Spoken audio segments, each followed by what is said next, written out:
So he was saying, then, verse 13 of Daniel, then Nebuchadnezzar, enraged and fury, gave the command to bring Shadrach, Meshach, and Abednego. So they brought these men before the king. They brought these men just like they're going to take some and take them before the beast. Nebuchadnezzar spoke, saying to them, is it true, Shadrach, Meshach, and Abednego, that you do not serve my Elohim or worship the gold image which I have set up? They will ask him, so you're not accepting the Messiah? You're not accepting Christ who appeared in the sky? Are you sure?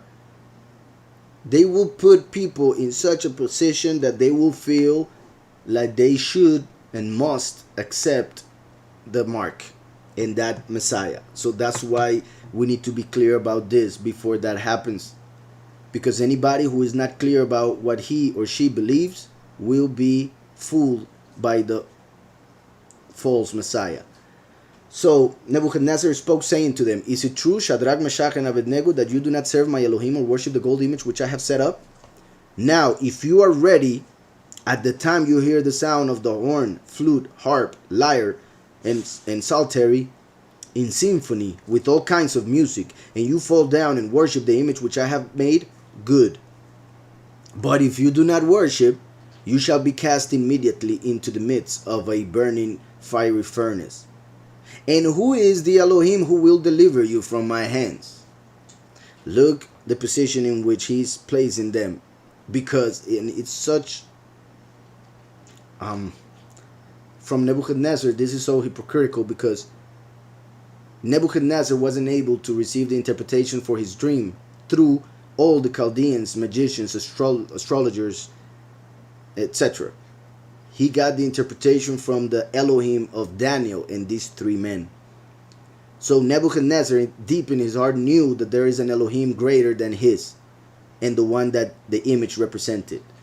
However, he was blinded by his pride and basically claimed that he was the only one, and he was the representation on earth of that Elohim of his, Nebo, or Bel. Bel, Baal, Lord. So he thought he was the Lord in the flesh, Bel. Now, let's see. But if you do not worship, you shall be cast immediately into the midst of the burning fiery furnace. And who is the Elohim who will deliver you from my hands? So he's asking them, basically, like the beast will fool the many by telling them there is no other Elohim other than Jesus. There is no other God other than Jesus. Who is going to save you from death? Once Jesus appears in the sky and they don't accept Jesus, they will tell them, so who is going to save you? Jesus is the only one who can save you. So that question will make them basically question their decision and think, what if he's the real one? What if he's the Messiah? They always told us his name was Jesus. They always told us he looked like this. And so the beast pretty much will give them that last opportunity in which they will be very confused unless they have their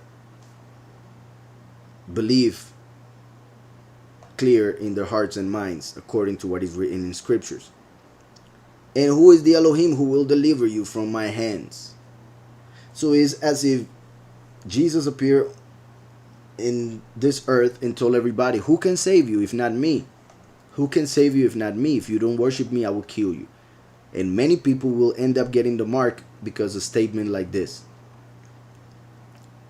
because of the manipulation of the emotions that pastors in Christianity and other religions continuously manipulate on the people. So then the biggest manipulator of all will fool humanity into worshiping him. Unfortunately, sadly, prophesied.